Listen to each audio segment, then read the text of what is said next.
మీ అమ్మమ్మ తోట జయంతి అమ్మమ్మ ముచ్చటతో మీ ముందుకు వచ్చా చిన్న కథతో. ఈ కథ వినండి పిల్లలు.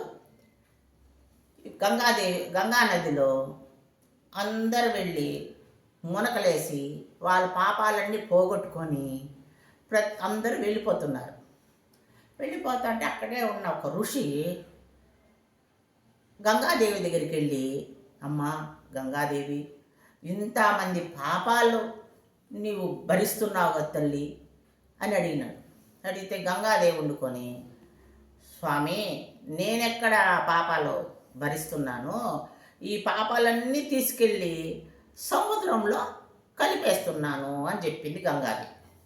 చెప్పేగాడికి అలాగా అని చెప్పి ఈ ఋషి సముద్రుడి దగ్గరికి వెళ్ళి, సముద్రమా ఇన్ని పాపాలు, అన్ని నదుల్లో మునిగిన పాపాలు మొత్తం నువ్వు ఎలా భరిస్తున్నావా సముద్రుడా అని సముద్రుడిని అడిగినాడు. ఎవరు? ఋషి. అడిగితే దానికి సముద్రుడు, నేనెక్కడ మోస్తున్నాను, అవన్నీ మేఘాలుగా చేసి పైకి పంపించేస్తున్నాను ఆకాశంలోకి అన్నాడు సముద్రుడు. అయ్యయ్యో అలాగా అనుకుని ఋషి మేఘాల వైపు చూస్తూ, మేఘమాలికల్లారా ఇన్ని పాపాలు మీరు భరిస్తున్నారా అని చెప్పి ఋషి మేఘమాలికల్ని అడిగినాడు.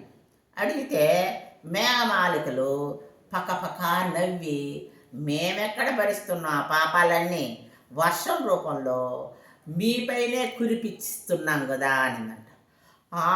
అలాగా అన్నాడంట ఋషి ఆశ్చర్యపోయి.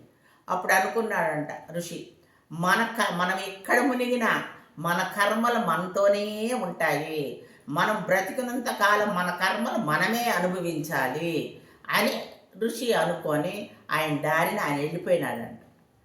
బాయ్.